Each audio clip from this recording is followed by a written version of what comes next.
So if you listen to politicians talking about reindustrialization, they're talking about my nation first. They're talking about defense spending. Do I ever hear the words, we're going to raise taxes a fuck ton to pay for all this? Generally not. Everybody's going to get something. It's not going to cost you anything.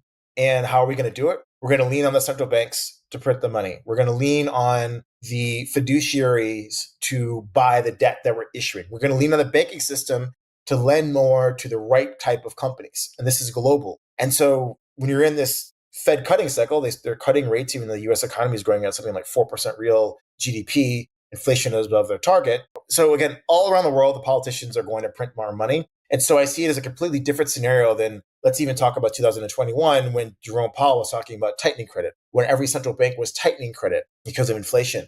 We are in a scenario where the politicians around the world, regardless of where you live, are talking about spending more money without raising taxes. And so that's why I believe that this particular cycle will extend. I think it's going to extend into the 2027, 28 time period. But again, who knows how long it will go for. But as long as the politicians are going to print money to hand out goodies to people to support them, we're going to keep going higher as a crypto ecosystem. So that's sort of my essay in. What you've elucidated there is quite interesting, because it's a theory that I've seen played out, or many people have posited in the crypto space, around these unique circumstances that have come every few years that come together in confluence that leads to an increase in liquidity. And that then debunks the theory of the halving has anything to do with it. So you think as well, the halving is just coincidental and that there's no real impact on the price of Bitcoin. I'm sure there is, but the more halvings we have, the less impact it has, because the inflation rate, the delta in the change in the inflation rate is much less. So yes, of course, the first halving meant a lot.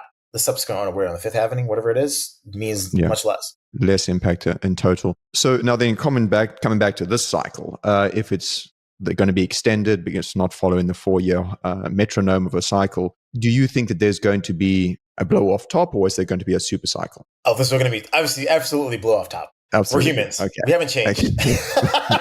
Just because we have this new thing called Bitcoin and crypto doesn't mean we're not a bunch of retarded animals, pressing buttons. Well, I mean, there's a lot of people still talk super cycle, man. There's some Bitcoin maxis out there who still think so. I'm sure Shu still talks a super cycle to any retard dumb enough to give him money. True. Okay, then. Well, coming back to our previous interview we did in May, and you said Bitcoin would hit 999,999 by 2027. So are we still on track for that? I think so. Absolutely. Okay. I read the newspaper, and the politicians tell me what they want to do. They want to print the money.